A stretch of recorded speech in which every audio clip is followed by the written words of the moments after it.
Hey guys, my name is Susan, and I am just coming on to talk a little bit about a topic that's near and dear to my heart, and it is about kind of taboo topic, but it's something everybody does, and that is poop. Everybody poops. Everybody's pooping. We don't like to talk about pooping, but everybody does it. Not everyone does it the same, though. And so I'm speaking to people and about people who have colostomies and ileostomies. So I have one, and mine is courtesy of cancer. I had a tumor named Uncle Fester, and I had spent a year trying to get rid of him, and he did not get on his broom and fly away, so I had to have a permanent colostomy. And actually, today is my 1 year anniversary for having my stoma, my colostomy, and I named him Biff, and that stands for butt in front. And he's my ride or die. He is awesome. I love him. Sometimes we have a love-hate relationship. So, for people who are in the know, if like colostomies, you can kind of wait a few days in between bag changes. And today was bag change day, and I changed my bag, and he proceeded to go, you know what, I'm not very happy with that. So we had to do another bag change. So way to go, Biff. Happy birthday to you. So yeah, maybe no cake for him. Anyways, I did want to talk though a little bit. It's the holidays, and I, as you probably already figured out, deal with a lot of stuff with humor. And I just tend to just roll with the punches. But, there's a lot of people who have ostomies, and they struggle a lot with it. Especially around the holidays. And I've talked to some people recently who are struggling, not wanting to go shopping, not wanting to go to family functions, not wanting to deal with all of that, and just feeling just shame, depressed, there's just a lot. And I just want to say, don't be discouraged. Please don't be discouraged. I'm interested in hearing about other people's journeys. I always find it so interesting because none of us are the same, and what works for me may not work for someone else. What works for them may not work for someone else. But it's a great community, and there's lots of support out there.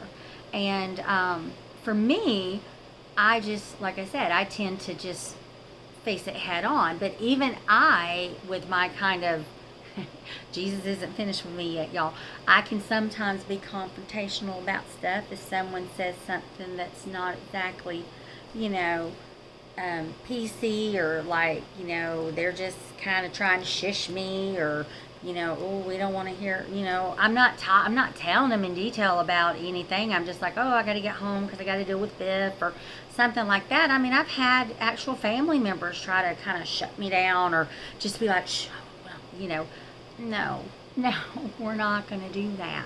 Okay. This is what I have now. This is who I am. I'm not showing everybody. I'm just saying, look, this is a medical situation, and I have to deal with it.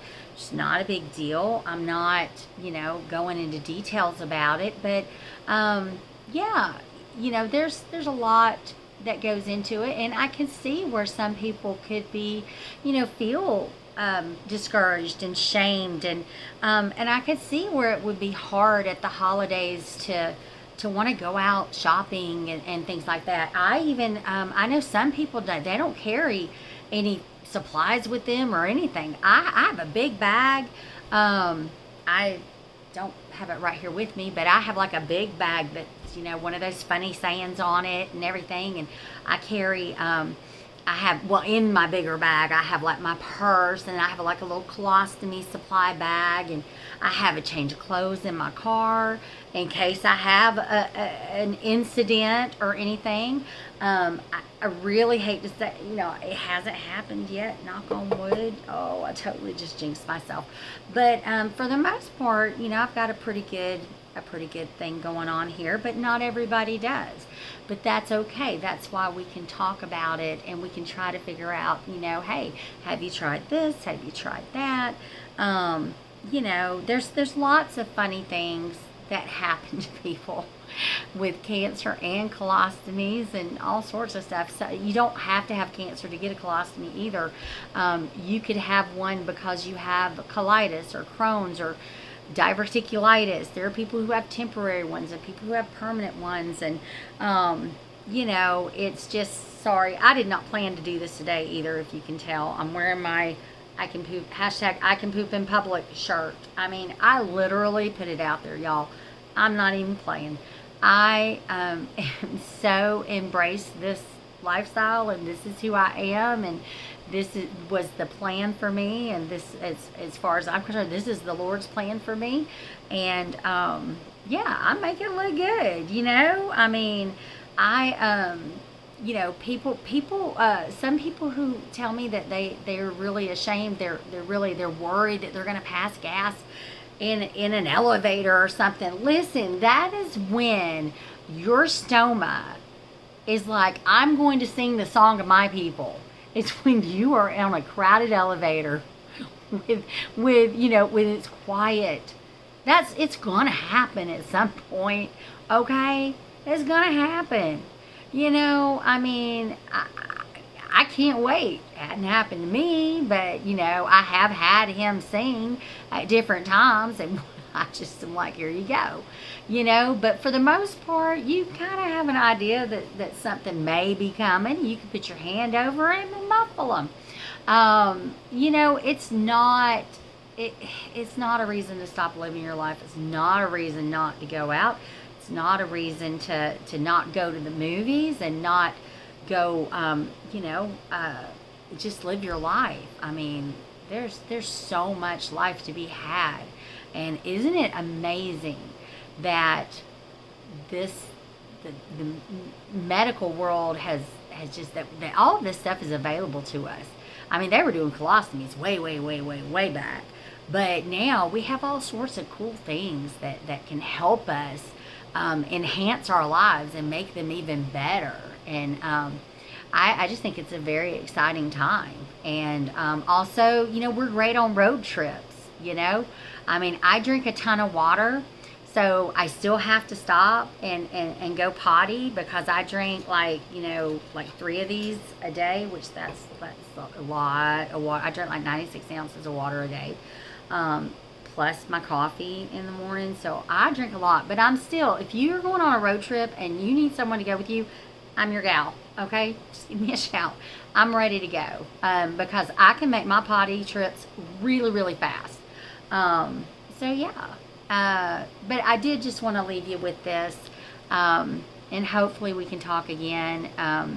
If you want to, leave me a message or something, I'd love to chat with you, or, if I can. I know I can't help everybody, but I just wanted to say, just leave you with this, and this is from Charles Stanley, okay? And he said, Jesus wants you to lean on him and hand over your burdens, all of them.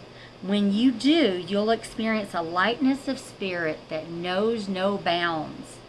And then that brings me to Psalm 4:8. In peace I will lie down and sleep, for you alone. Lord, make me dwell in safety. I mean, seriously. God doesn't want us to worry. He wants to take care of us. He doesn't want us to stress. He wants to hold us, and he wants to love on us, and he wants us to lean into him. And it's okay if you're feeling discouraged, if you're feeling shame, if you're wearing #I can poop in public shirts, if you make a joke about it, it's okay. It's all okay, because God loves you. I think you're awesome. I know you're awesome. I'm awesome. We got this. And I hope that I can talk to you again soon.